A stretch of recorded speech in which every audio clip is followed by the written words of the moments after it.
Recently, while meeting a brand new prospective client and reviewing their game plan prepared by our income planning department, the husband interrupted me during my assessment of their retirement and said, "Tony, I must admit, you sure talk a lot about us dying one day." To which I responded, "Well, I've always felt that a man is not ready to live until he is ready to die."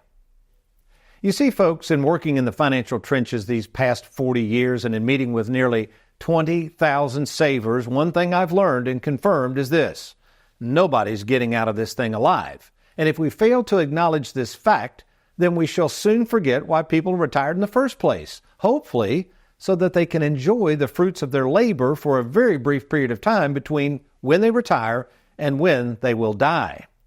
And for most savers I meet, this window of enjoying one's money is not that long. In fact, usually it's only about 10 to 15 years on average.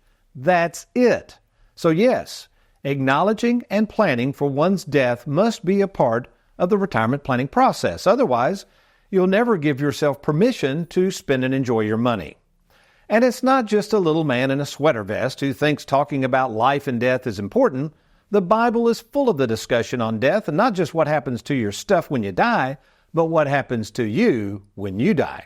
Check it out in the book of John, chapter 11, beginning in verse 14, where a well-respected man by the name of Lazarus is deader than a doornail, having been dead, as the verse says, for 4 days.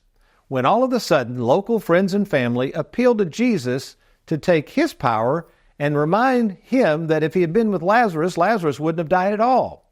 Then we see in verse 23, Jesus reminds us all that he does have the power to not only perform basic miracles, but also the power to resurrect people from the dead.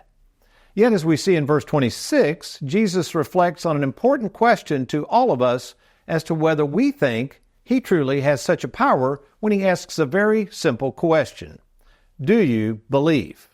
Well, my question to you is, do you believe? Do you believe that this life of yours, which we all must admit will come to an end here on earth, can be resurrected by a man who walked on the face of the earth some 2,000 years ago? Do you believe by faith that Christ is who he says he is and he has the power to do what he says he can do? Well, if not, my question is, why not?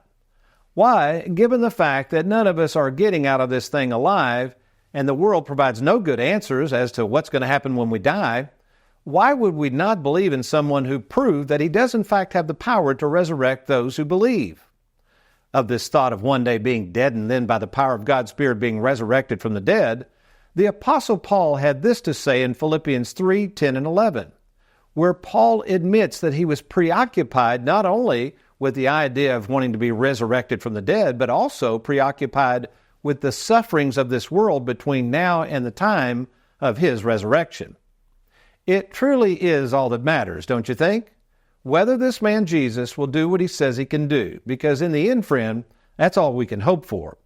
As for me, yes, I believe with all my heart that he will do what he has promised to do, and that is certainly some good news that you and I can take to the bank, if but we believe. Amen? Thanks for watching. We hope you enjoyed that video. If you'd like, check out these other clips, and be sure to hit that like button and that subscribe button for more videos.